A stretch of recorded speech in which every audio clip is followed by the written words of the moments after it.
রাষ্ট্র সংস্কার কার্যক্রমকে গতিশীল করতে গণমাধ্যম সহ মোট 5টি পূর্ণাঙ্গ সংস্কার কমিশন ঘোষণা করেছে সরকার।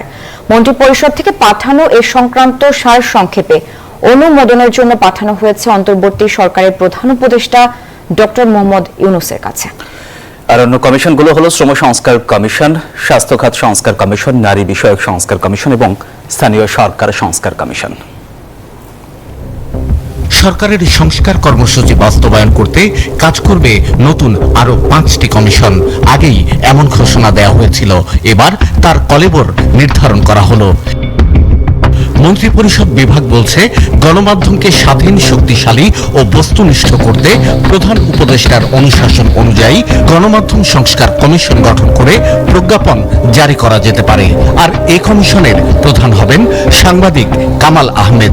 গণমাধ্যম বিশেষজ্ঞ, গণমাধ্যমের মালিক ও সাংবাদিক প্রতিনিধি সহ এই কমিশনের সদস্য সংখ্যা 11 জন। মন্ত্রিপরিষদ বিভাগের সারসংক্ষেপ অনুযায়ী জাতীয় অধ্যাপক একে আজাদ খানকে প্রধান করে গঠিত হয়েছে স্বাস্থ্য খাত সংস্কার কমিশন। অধ্যাপক লিয়াকত আলী, অধ্যাপক সায়রা আক্তার সহ কমিশনে রয়েছেন 12 সদস্য। শ্রমিক অধিকার সংস্কার কমিশনের প্রধান বাংলাদেশ ইনস্টিটিউট অফ লেবার স্টাডিজের নির্বাহী পরিচালক সৈয়দ সুলতান উদ্দিন আহমেদ। সদস্য হিসেবে থাকবেন সাবেক সচিব মাহফুজুল হক, রাজশাহী বিশ্ববিদ্যালয়ের ইনস্টিটিউট অফ বাংলাদেশ স্টাডিজের অধ্যাপক জাকির হোসেন সহ মোট 10 জন। স্থানীয় সরকার বিশেষজ্ঞ অধ্যাপক ডক্টর তোফায়েল আহমেদ দায়িত্ব পালন করবেন স্থানীয় সরকার সংস্কার কমিশনের প্রধান হিসেবে। তাকে সহযোগিতা করবেন আরো 7 সদস্য।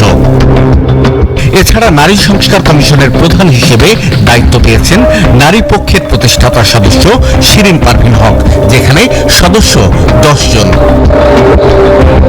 প্রত্যেক কমিশনে সংশ্লিষ্ট বিষয়ের বিশেষজ্ঞরা ছাড়াও থাকবেন একজন করে ছাত্র প্রতিনিধি।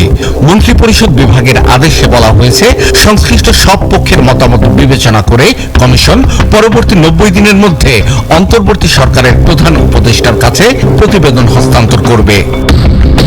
শাহ আলী জয়, নিউজ 24, ঢাকা।